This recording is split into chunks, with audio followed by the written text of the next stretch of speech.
right, well, I'm here to play another concert for you. I imagine most of you are used to this on Sunday nights by now. And I had a little bit of a tough time thinking of a theme for tonight's concert. And then it finally hit me about 2 days ago.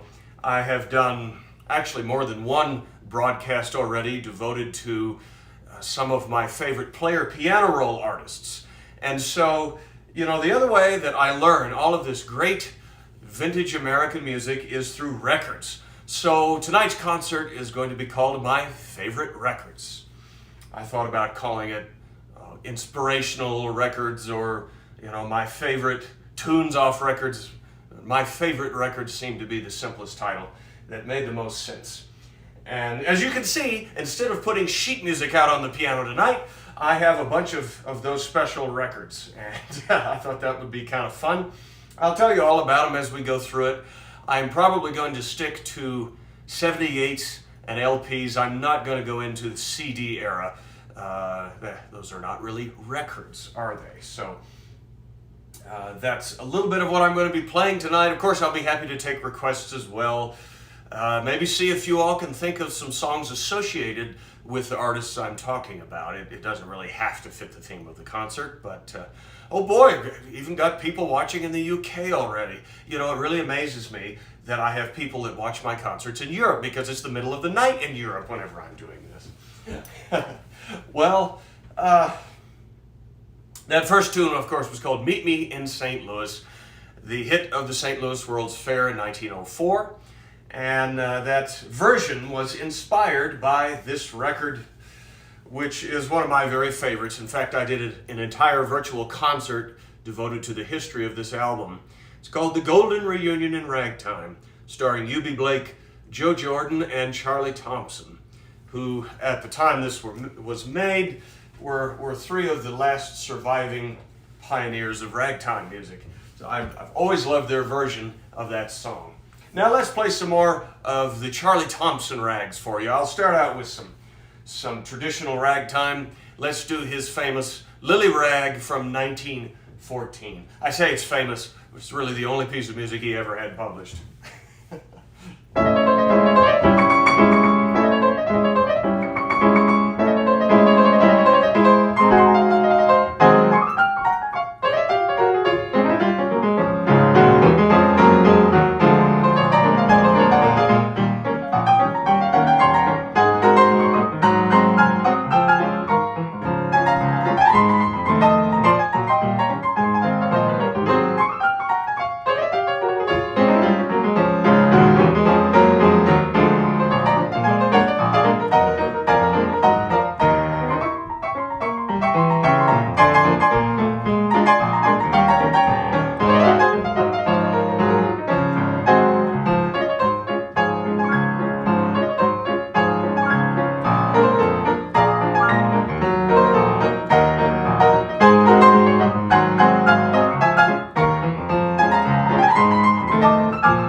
that's Lily Rag. Thank you very much.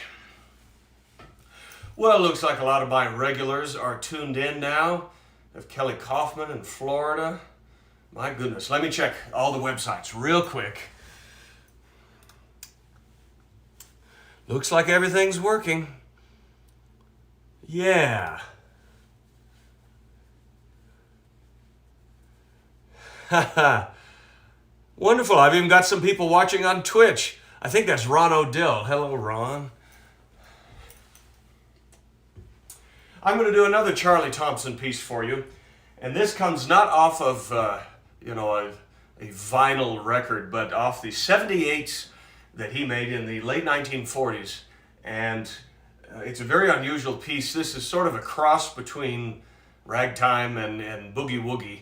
It's very difficult to play. It's taken me years to learn it. I think the true title of it was the Buffet Flat Blues. But on the 78 record, they changed the title of it to Derby Stomp.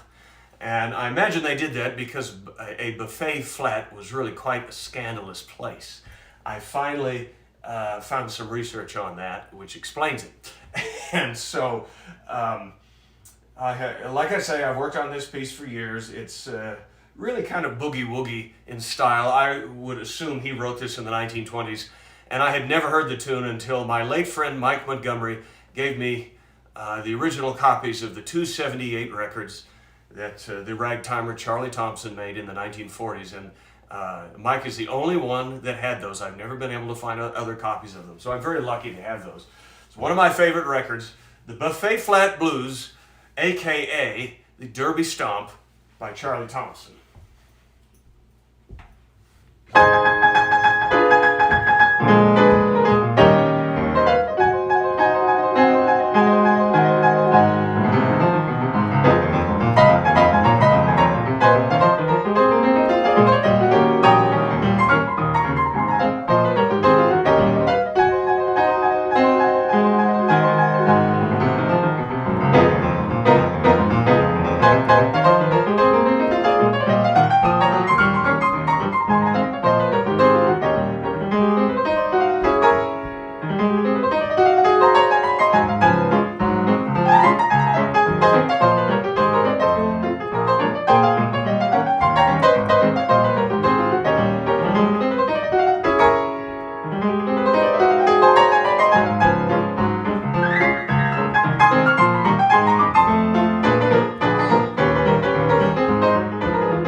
Thank you very much. That is Buffet Flat Blues, otherwise known as Derby Stomp. Well, if you're just joining me for the first time, hope you enjoy the concerts, and if you like this kind of music, hit the like button. It helps me on social media. You know, if you hit that button, it will show my concerts to more people. I think that's kind of how the algorithms work. And if you enjoy it, I also accept virtual tips. All you have to do is send in a tip on PayPal or Venmo like you would do in person. So that's kind of how these work. I'm happy to take requests. I'm going to be doing some ragtime and then also some tunes that I have learned off of 1920s dance band records. There's some that just stick out in my mind as personal favorites. So that's what I'm going to do tonight. Let me read some of the comments here.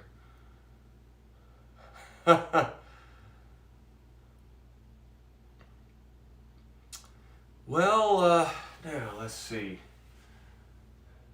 Oh, you know what I'm going to do next? I'm sure you're all expecting this tonight, since Johnny Maddox is one of my favorite pianists. His first record is unlike anything else that he ever did. It really is unique. It's a throwback musically.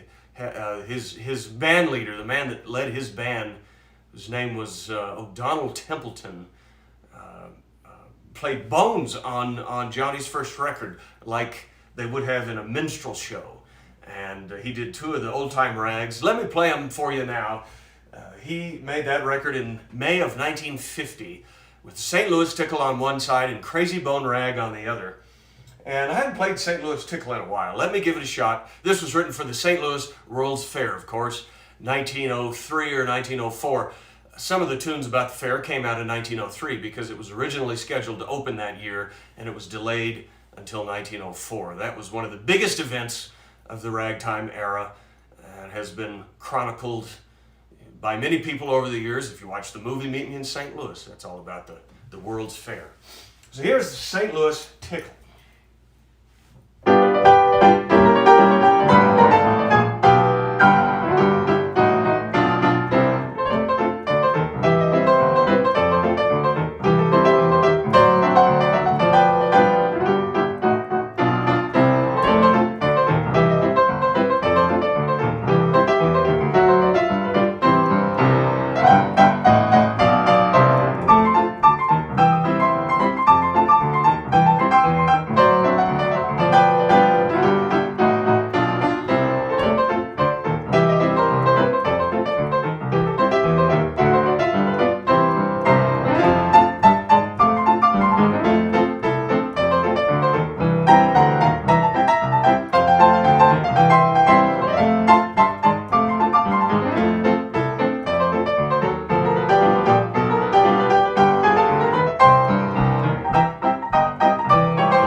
And there's St. Louis Tickle.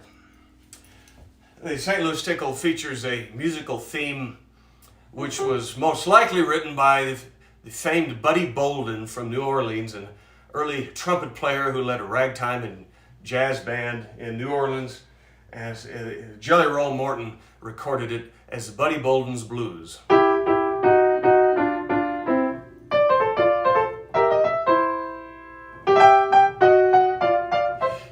That's the Buddy Bolden's Blues theme, and it was used in a number of rags, and is another one of those tunes that used to be considered kind of scandalous. When Johnny made that record, he said that his dad came to him. Of course, his dad was one of the people of the ragtime era, had been growing up during that time, and his dad came to him and said, you know, where'd you learn that tune? Because did you know that kind of came from the wrong side of the tracks? Yeah. So now let's do Crazy Bone Rag, written by the wonderful Charles L. Johnson from Kansas City, Missouri. And when Johnny was making his record, the record producer, Randy Wood, said he didn't like the third part of the piece for no reason whatsoever. And Johnny included a little bit of the Crab Apples Rag by Percy Wenrick. So that's how I play it tonight. The Crazy Bone Rag.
Crazy Bone Rag. Thank you so much. What's the dance you do to this? Well, that is a seemingly simple question. It's not. Ragtime was primarily dance music and also maybe vocal music in second place. People just think of it today as piano music, but it really wasn't. It was mostly written for dancing, and so people would do the one-step. They would do the two-step. And the two-step is probably what you do to a traditional rag like that, the Crazy Bone Rag. They did tangos, they did ragtime waltzes, they did foxtrots, and all the animal dances, you know, the grizzly bear and the bunny hug. The funny thing is, as far as we know, there was no particular dance step called the rag. There really was no such thing. Now, maybe there was a dance called the rag, and it just did not survive to us through history. We don't know what that step really would have looked like. Even Scott Joplin wrote a piece of music called The Ragtime Dance. Unfortunately, he did not include instructions. So hopefully that answers your question on that.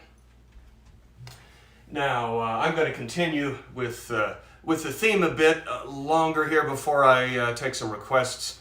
I'm going to do some more from one of my favorite records, and guess what? It's sitting right here on the piano. Johnny Maddox, Dixieland Blues. Here's a nice copy of it that I had him autograph for me when he was here in Durango one summer. And this is a completely unique record.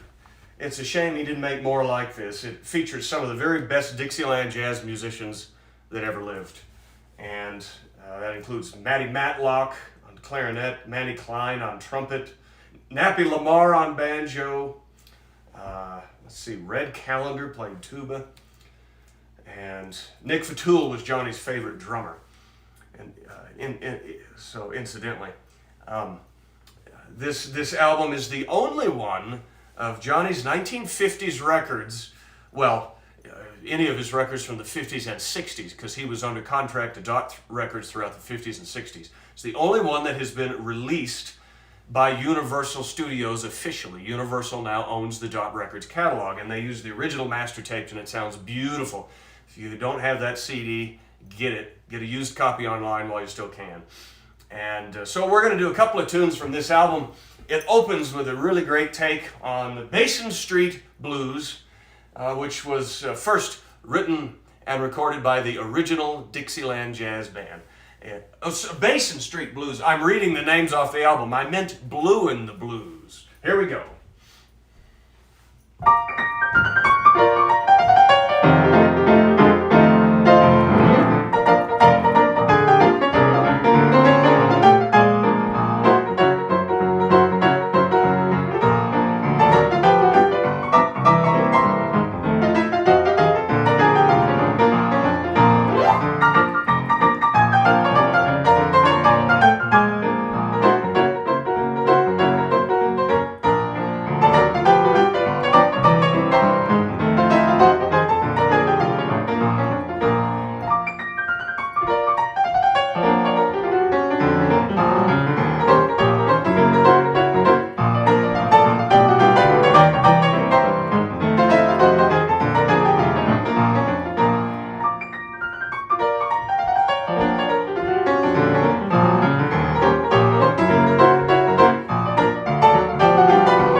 And there's Blue in the Blues. Thank you, thank you. So I could do more from the Dixieland Blues album, I suppose. I wrote down one more tune that I wanted to play, which Johnny recorded. Like I say, it's a shame he never made another album with a jazz band like this. He said that he just walked into the studio in Hollywood, had never met those guys, made the record and left and went home. That's about all there was to it. But when musicians of the highest caliber get together, they can usually play like that without a whole lot of rehearsal if they understand the music. And so it was done in Hollywood in 1959. And one of the reasons it's interesting is because he did a lot of tunes that had not been recorded for many years at that time. He did like Memphis Blues, he did Strut Miss Lizzie. And here's one which was written I believe by both Clarence Williams and Spencer Williams. I ain't gonna give nobody none of this jelly roll.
Thank you so much. I ain't gonna give nobody none of this jelly roll. Mothers, cover your daughter's ears. I ain't gonna give you a piece of this cake to save your soul. My ma told me today, this very day, if I was a good boy, she'd buy me a toy. Now I'm my mama's baby boy. There ain't no use for you to keep on hanging around. I love you, but I hate to turn you down. I know you want it. You can't have it because I ain't gonna give you none. That's a real authentic New Orleans jazz tune. I think it's dates from 1919. A little bit late. Well, late in the ragtime era, early in the jazz era. When the camera shakes, that means the camera's jamming along. Never thought about that. What it really is that I have to set this camera on my desk, and there is no way to stop it from shaking because the entire living room shakes when I play the piano. Oh well. Well, I did see a number of requests go by here. I don't see anything that really fits in with what I was trying to do tonight. You know, some of my favorite records. Many of my favorites, personally, seem to be the recordings that were done by the ragtime revival era figures, the 1950s, 60s, 70s performers, people like Johnny Maddox, Trebor Tichenor, John Arpin. Who else am I doing tonight? Oh, I'm going to play some music inspired by Bob Milne tonight. These are the people that were really my idols, the people that brought ragtime music back to life. And I just think they were remarkable performers. Many of them I got to meet, some of them I didn't. I never got to meet ragtime Bob Darch. And like I said, we'll do some 1920s music off of dance band records and that kind of thing, as well as the concert goes on. Black and White Rag, I do not play it anything like Winifred Atwell. Well, you know, I just mentioned Bob Milne. My version of that tune, I'll play it for you. My version is inspired by this record. So here's Bob Milne's first record. He made this in the 70s sometime, and I have always loved this. Bob was the first professional ragtime player that I ever saw give a concert, and he's still performing, thankfully. And this particular record was recorded on a beautiful grand piano. I think it really shows Bob at his best. And so I'll do a couple of things that I've learned off this record. Not by ear, really, but just arrangements that were inspired by this record. And that's the case with most of them. So let's do Black and White Rag. It's the opening track. I think it's kind of neat the way Bob plays it. He puts the introduction of Down Home Rag on the beginning of the tune instead of the usual one. So here's Black and White Rag.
Black and White Rag. Thank you so much. Yeah, I don't play it like Winifred Atwell. Even though she had a humongous hit on that tune, I don't think it's the best version, to be very honest with you. I like the way Bob plays it. He puts kind of a banjo or guitar effect in the left hand. It's really neat. And then also Bill Edwards and Marty Mincer did a great job on the Black and White Rag on the 2-piano CD they did, which was one of my favorites for many years. I'm not going to go into the CD era too much with the theme for this concert. Let's do a couple of the other tunes that I had planned to play off of the Bob Milne records called Boogie, Blues, and Rags. And he recorded one of the songs that I have always loved. This is one of my grandmother's favorite songs, and I just like his version of it, so that's the inspiration behind how I play it. It's really a folk song called Careless Love. W.C. Handy, the father of the blues, he published this tune under a different title, Loveless Love, and he wrote a new verse for the song. It was the same tune, and originally it was called Careless Love. This version starts out playing it very simply, and then Bob's version. He plays it very simply, and then he goes into a kind of an almost Mozartian variation, and then even a blues variation. And he puts the melody in the thumb and plays a trill with his other fingers. It's very unique. I try and imitate it a little bit. Here's Careless Love.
Love. Thank you so much. Eugene says, now that's interesting. It sure is, isn't it? You know, if you put your mind to it, you can make the simple melodies very interesting. There has to be a certain amount of good melody to begin with, but a great arrangement, like on these wonderful records, makes those good tunes all the more interesting. I'm going to do one more for you.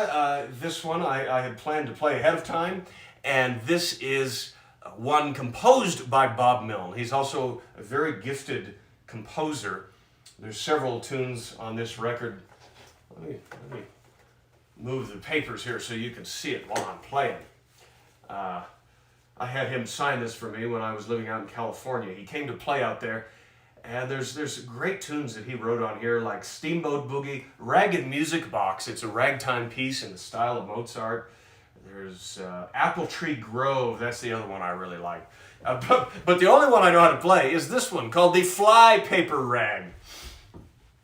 I think he told me this is the first rag that he wrote back in the 70s.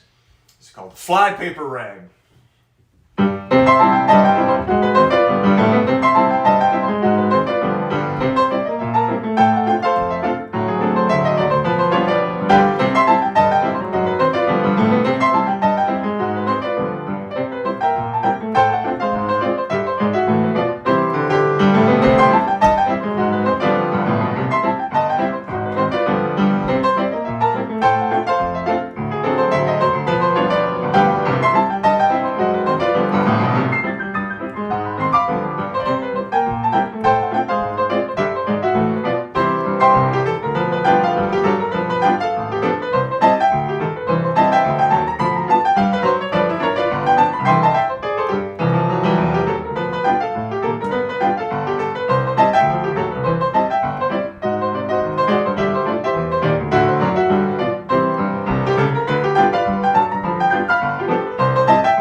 Paper Rag. Thank you, folks.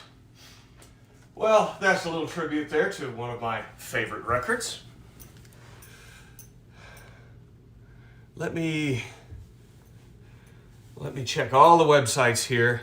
Might be missing some requests on Facebook. Oh, good. Bob was listening on Facebook tonight. I was watching YouTube and I didn't even see that he was listening. I'm so glad. Wonderful. Aw. Well, let's see.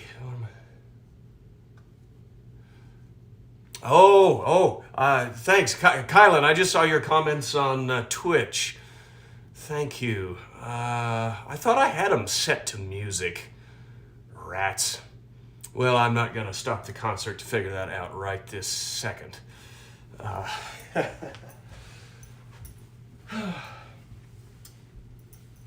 Let's see.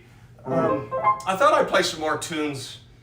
I've been talking of my favorite records. I've been listening to a lot of Knocky Parker lately.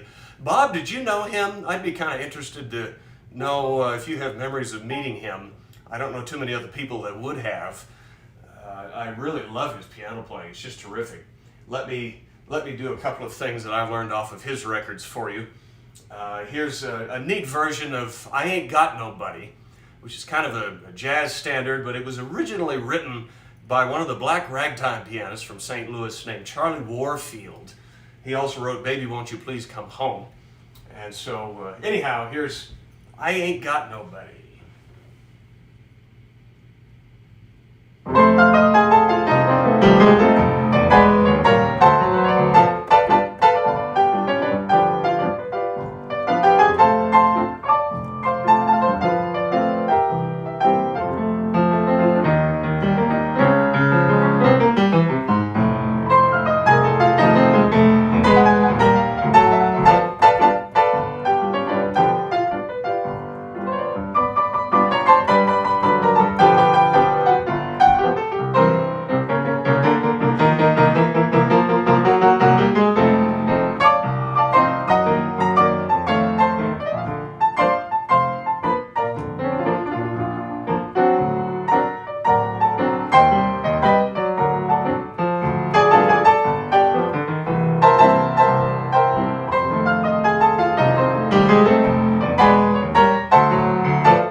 Thank you so much, folks. All right, there's I Ain't Got Nobody.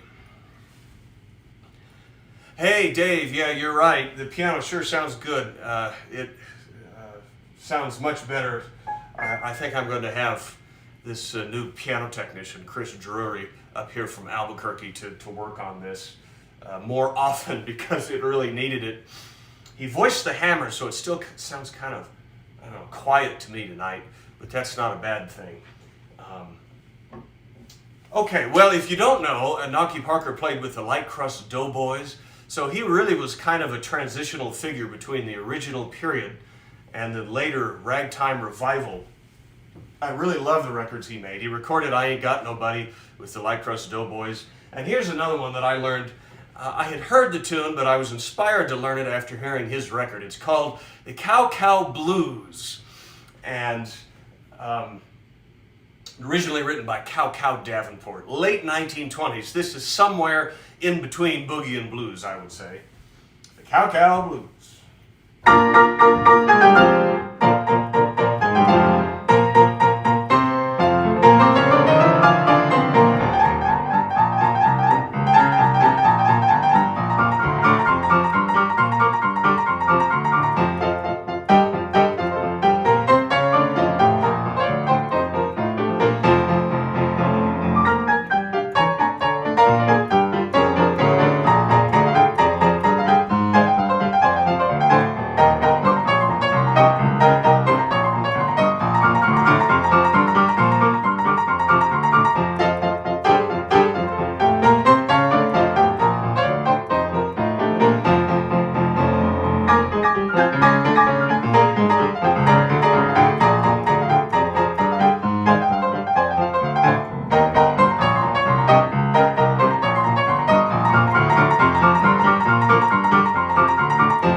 And there's Cow Cow Blues. Thank you so much.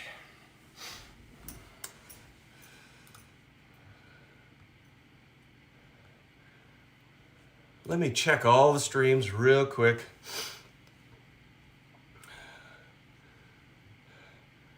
Oh, yeah, I'm reading on Twitch here. Thanks, guys. I thought I had it set on music. You know, I use an app. It's the Streamlabs app. I'm not sure how to set that to music. I also haven't figured out how to pin the tip information in the chat on Twitch. I need to figure that out. There's got to be a way to do it. I just haven't quite gotten it. I've got a few more people on there tonight. Yeah, appreciate that. Listen, text me after the concert. Let me get into some of the 1920s music that I love so much. Well, that was 1920s, but off of the original 78s that I collect, just for grins, let's do... This is a tune that was recorded by George Olsen and his orchestra. He had one of the very best dance bands in the 1920s. George Olsen led the band that played in the Broadway pit for many shows of the 20s, starring people like Eddie Cantor. I think he was the band leader for the show Kid Boots, and also he might have done some of the Jerome Kern shows, because he made a very popular record in the mid-20s of Jerome Kern's Who and Sonny, which was from the Broadway show Sonny, starring Marilyn Miller. I love that record. And he made another one of a tune in the mid-1920s called Hi Diddle Diddle. And I love this. I was just thinking about this. I don't know that I've played it on any of my virtual concerts yet. So let me do this. Johnny Maddox introduced me to so many great records, and this was one of them. He told me, oh, have you ever heard this one? Have you ever heard that one? And there's some records that just stick out that, all the musicians were, I don't know how to put it, in a good mood. They played a really good take. And so this is one of them. Hi diddle diddle, said the cat and the fiddle, and the cow jumped over the moon.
There's a quick version of Hi Diddle Diddle. Thank you so much. If you're just joining us, or if you're a new listener, I'm so glad you're with us. Hope you like the music. I do accept virtual tips for these concerts. It's sure helped me make a living for the last 2 years now. All you have to do is send in a tip on PayPal or Venmo. The information should be in the chat and the postings on all 3 websites. And if you don't trust PayPal, I don't blame you. That's why I have a P.O. box on my website for checks. That's my usual mid-concert announcement. And I know what I'm going to do next for you. We're going to do a tune that I have loved for a number of years. I was very excited when I first discovered this tune. It dates from the early 1930s. I found a copy of the original sheet music with Baby Rosemarie on the cover of the music. Now, of course, at the time, she was still living. That's the same Rosemarie who was on the Dick Van Dyke Show. The song is called Roll On, Mississippi, Roll On.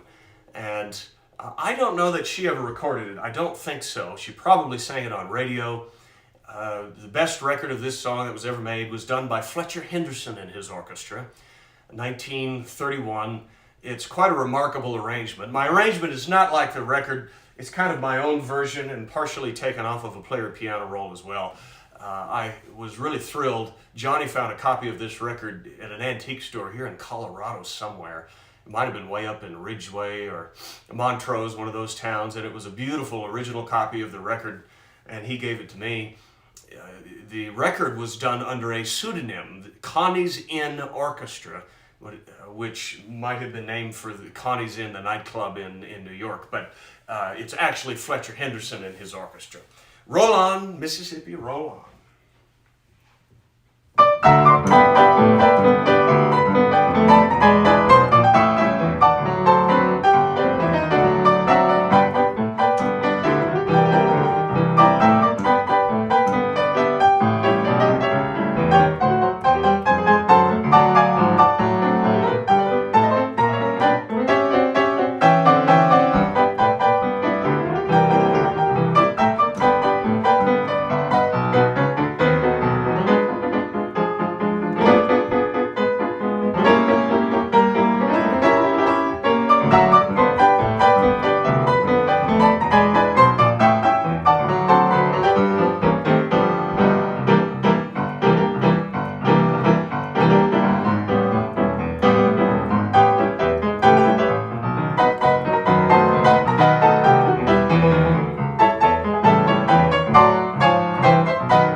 Roll on, Mississippi, roll on. Thank you, folks. Oh, someone on Twitch here is saying, yeah, I didn't know Rosemary was a child performer. Oh, if you have never heard her sing, you've got to look it up. She had the most amazing jazzy voice of any 5-year-old you've ever seen. She made film shorts and records. In fact, she made a record with Fletcher Henderson's orchestra in the early 1930s. She was in movies. She was in the movie International House with W.C. Fields in 1933. I think she had one of the longest careers in show business, and I had the good luck to meet her twice. I got to play the piano for her at her home.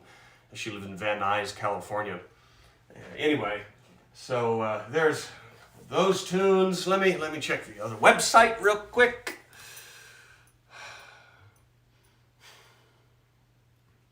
Let me see.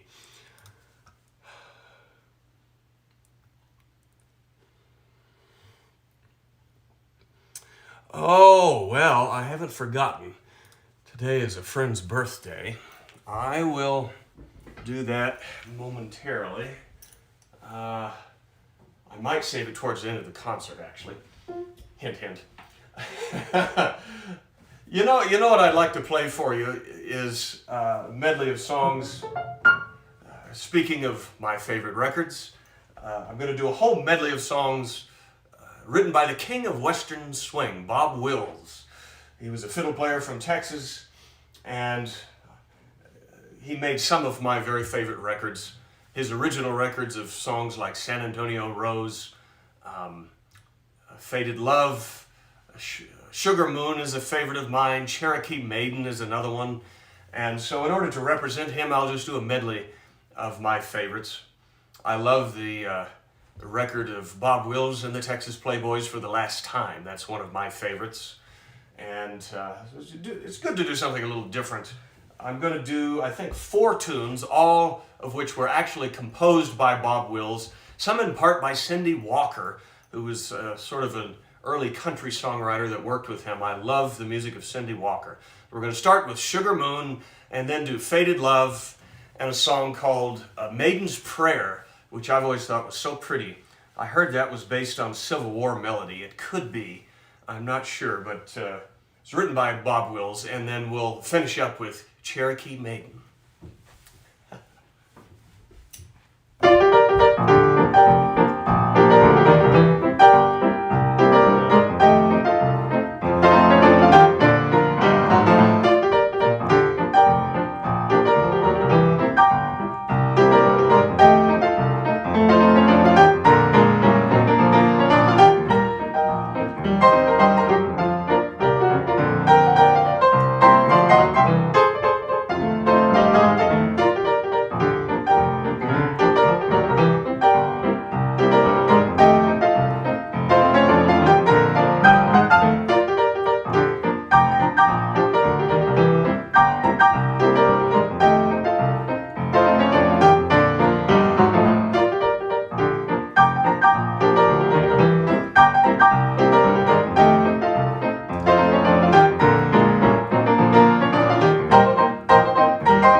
Thank you very much.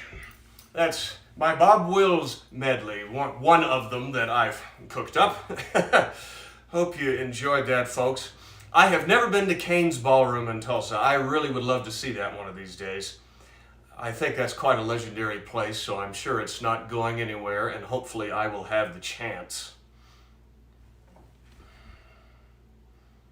Let's see. Well, what else would you like to hear, folks? I feel like I haven't gotten to too many requests tonight. Of course, maybe that's because I picked a difficult theme for this week's concert. Leo, Teddy Bear Blues. Yeah, I could do that. I've certainly got time. Let me go ahead and play it for you. I love this tune, and it fits in with the theme for tonight's concert because this is actually a tune from 1919, but it was revived in the 1950s by Johnny Maddox. I found the original 78 of this record, and I had him sign this for me. It's a cute number called the Teddy Bear Blues, 1919.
The Teddy Bear Blues, at least a quick version of it.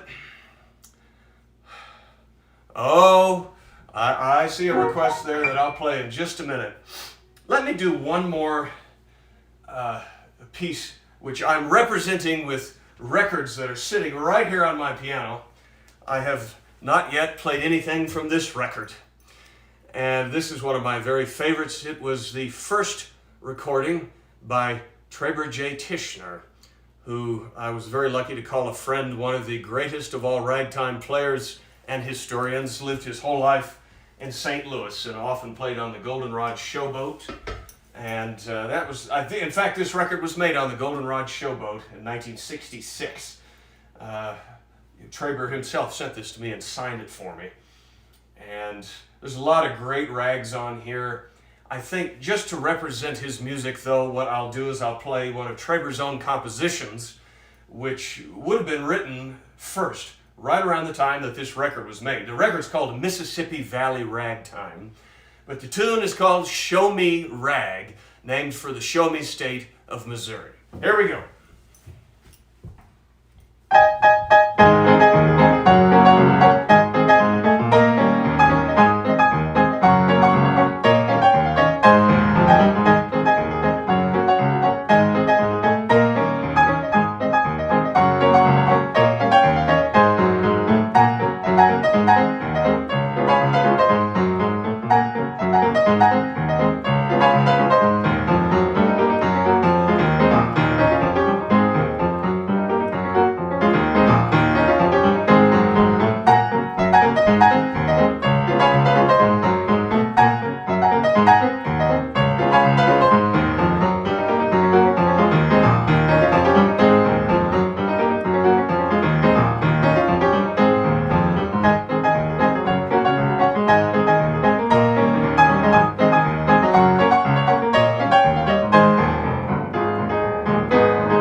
And there's Show Me Rag. Thanks so much.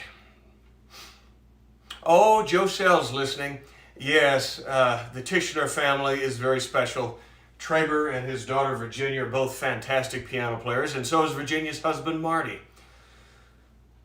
I have something else on my list here. I want to play it for you. I put this in the promotion for tonight's concert. This is going to be quite different. I mentioned Rosemary. I love singers of that type, people like Kay Starr. I love Patti Page. And there's another one I love, and that's Margaret Whiting. So I'm going to play a song for you just to represent Margaret and all the wonderful records she made for Capitol in the 1940s. This was one of her big hit songs, and I think I played Moonlight in Vermont not too long ago. So the one we're going to do now is It Might As Well Be Spring. This is Rodgers and Hammerstein now. We're going from folk ragtime to Rodgers and Hammerstein. Written for the musical State Fair, which was the second musical they wrote and the only movie they wrote together, 1945. It Might As Well Be Spring.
Thank you very much. So there's a little tribute to another one of my favorite recording artists, Margaret Whiting, who, of course, she was Richard Whiting's daughter, the famous songwriter who wrote such hits as Till We Meet Again, Ain't We Got Fun, and Hooray for Hollywood. So many wonderful songs. Oh, Time After Time. Yes, I love that too. I think that one and Moonlight in Vermont are the only ones I've ever really played, songs that she was particularly known for. Uh, Now, wait just a minute. There's one or two more things I'm planning to do.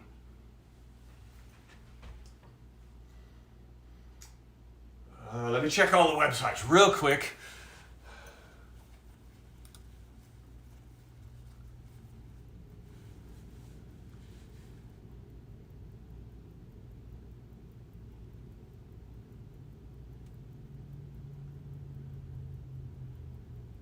I'm checking for requests here on Facebook, and let me check YouTube. Sunny Skies, I don't think I know that. Let's save the other rags for a night when I'm really doing traditional ragtime. I like to try and do a variety of things, you know. And, well, let me see. I don't see any requests here on Twitch either.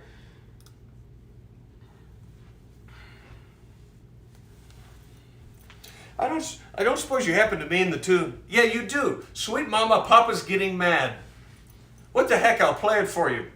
This is a song written by Fred Rose, who was an important songwriter in the 1920s, and later on, he became very famous for country music. He founded the Acuff Rose Music Company with Roy Acuff, 1942 in Nashville.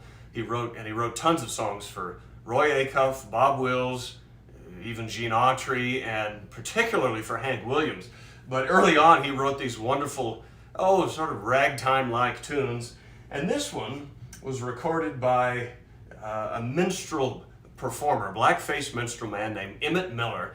Believe it or not, he's one of my very favorites. He made records with some of the finest jazz musicians of the period, the Dorsey Brothers and Benny Goodman and Gene Krupa. And he was the inspiration behind Lovesick Blues, which was such a hit for Hank Williams, and also the song Anytime, which became Eddie Arnold's theme song. Well, he did this one, which was written in the early 20s. He recorded it in the late 20s. It's called Sweet Mama, Papa's Getting Mad.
Sweet Mama, Papa's Getting Mad. You flirted with the butcher and you flirted with the baker. Now you're flirting with the undertaker. Sweet Mama, Papa's Getting Mad. There's a short version of it, anyhow. Come up with one more request for me, folks, and then I have two tunes that I have already planned to end the concert with. And that's one of them, what just came up there on YouTube. But let's see. Let me think of one more thing here to play for you. Oh, I wish I could play Black Bottom Stomp. I am planning to do some Jelly Roll Morton. Let's see. Anything in particular? Rhythm King, I don't know.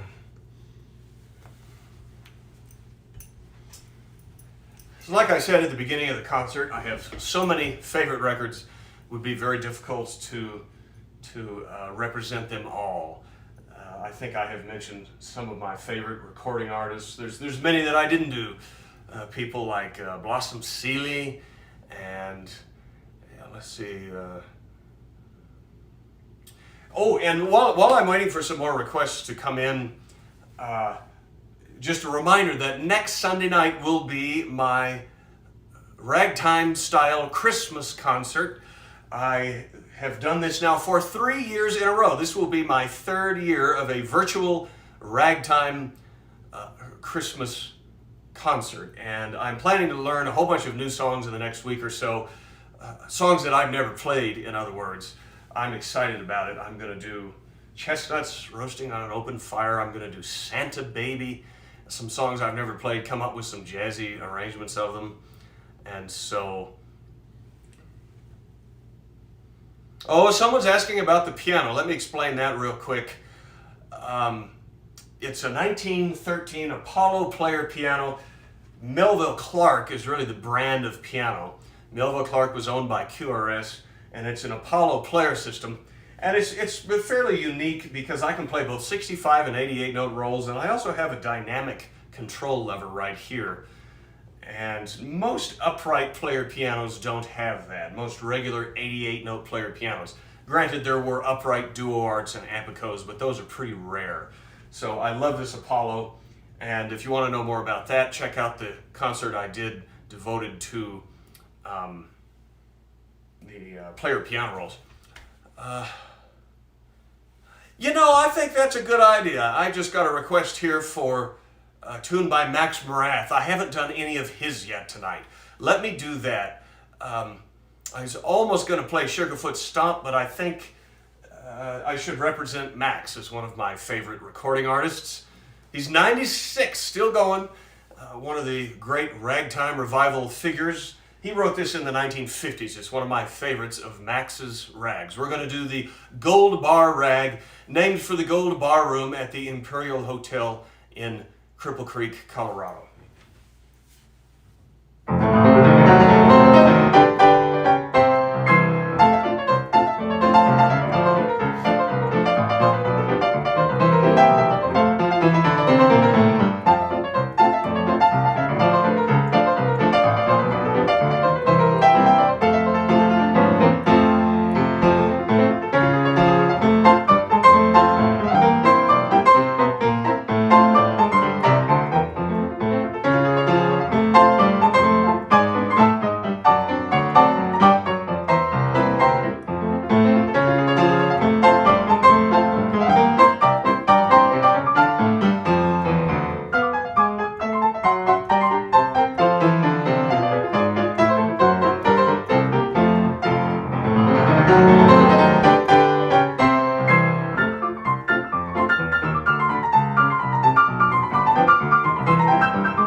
so much. I'm so glad you suggested that tune tonight. Okay, well, I have had multiple requests already tonight for my arrangement of St. Louis Blues. So I'd like to play that for you.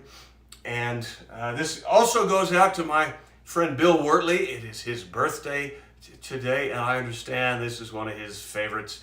It kind of fits in with the theme for tonight's concert because most of my version is based on the Johnny Maddox arrangement. And then the second part of it is also taken from my friend Bob Seeley, who's probably the greatest boogie-woogie pianist that ever lived. So, there's a lot of boogie-woogie towards the end of this. And so now here from 1914 originally, the famous St. Louis Blues. Kylan, yeah, I was just thinking about the time you and I played that last piece for Max Morath. We were at the West Coast Ragtime Festival, and then the lights went out on us in the middle of the piece, and we just kept going, and Max loved it. It was great. It's a very special memory. Well, here's St. Louis Blues.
St. Louis Blues. Thank you so much. Well,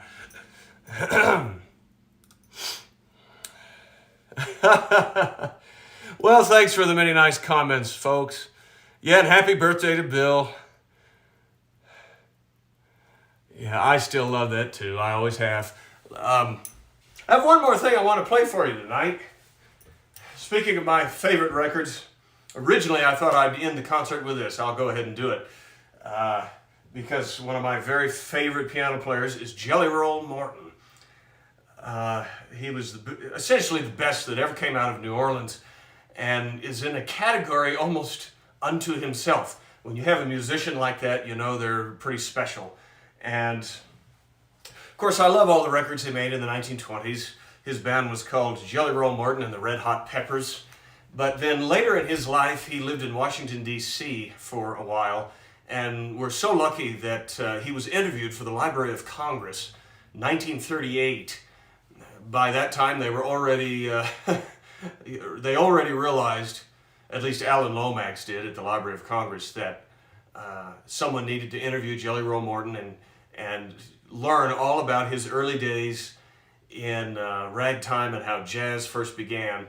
And so there are hours and hours of these interviews, and among the most special things from that recording session is Jelly Roll's version of the Tiger Rag. Now, he claimed he wrote it himself. Whether that's true, I don't know. The first people to do it were the original Dixieland Jazz Band in 1917. So anyhow, here is the Tiger Rag, and I really love the Jelly Roll Morton version. I've played multiple different arrangements of this over the years, and I've been messing with this version lately. I really think it's the best. It's the most musically interesting version to me of Tiger Rag.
Tiger Rag, thank you so much.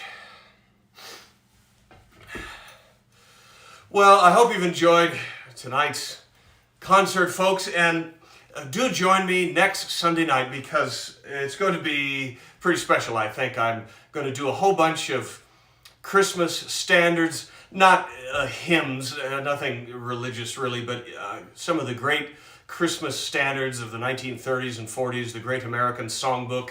This will be about the third year I've done it, I think, and I'm going to include some new tunes I'm going to cook up this coming week, so please join me for a Ragtime Christmas next Sunday night on YouTube, Facebook, and Twitch.